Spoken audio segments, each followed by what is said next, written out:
Years ago, it was commonly asked, what would Jesus do?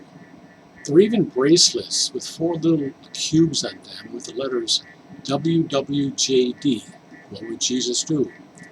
The church in America is divided today over the fact that we have millions of people walking into our country looking for a better life.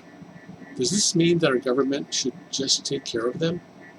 They're not legal immigrants whom we have vetted and whom we have some idea how they will assimilate into our country. Most do not speak our language. Our government is $31 trillion in debt. There are millions more refugees around the world and billions of people less well off than any American. If you are a Christian, how much debt are you going into? How much debt are you going into in order to feed, clothe, and care for needy people? Jesus did mention a few times about people selling their possessions and giving to the poor. And the early church did that for a while. But the Bible also frowns upon being in debt. But actually, the bigger problem is that we have no idea who is coming into our country. We've apprehended known terrorists.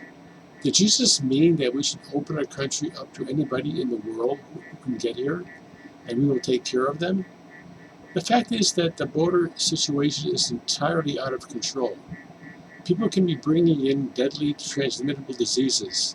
There can be enemy agents seeking to wreak terror and havoc throughout our country. With all our government benefits that we are providing for them, any poor person can come here and be better off than they were at home, and they wouldn't even have to work for it.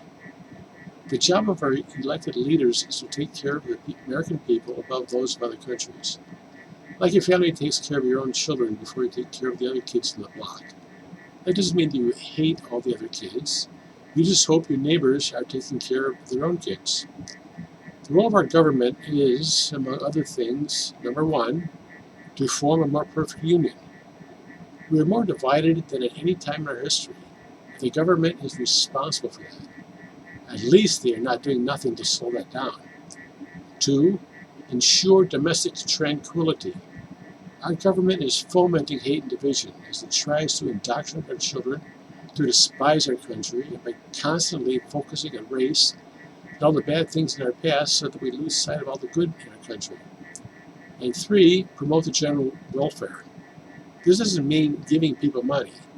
It means promoting policies that create jobs and help the people prosper, like not spending our public money recklessly or irresponsibly. Our government is putting the needs and wants of the citizens of other countries over that of its own. Our refugee program has gone far beyond people fleeing mortal danger, but extends now to pretty much anybody wanting a better life. And our government provides any person coming here with much better living conditions than if they had stayed in their own country. So 2 million people have come here this year alone. In the old days, people came here for the freedom and opportunities. Now they come here because we will take care of them. The American people are the most generous people in the world. We don't just like our government spent borrowing money, it won't pay back. So we're now paying $1 trillion a year just in interest. We don't like our government not thinking about the safety of our country by just letting the borders stand wide open. Everybody has doors to their houses with locks. Many have fences around the property. Not only are we letting whoever wants to come in, but we'll put them up in nice hotels at other people's expense. The government has no money but what it takes from other people. That is not compassion. That's irresponsible, reckless spending.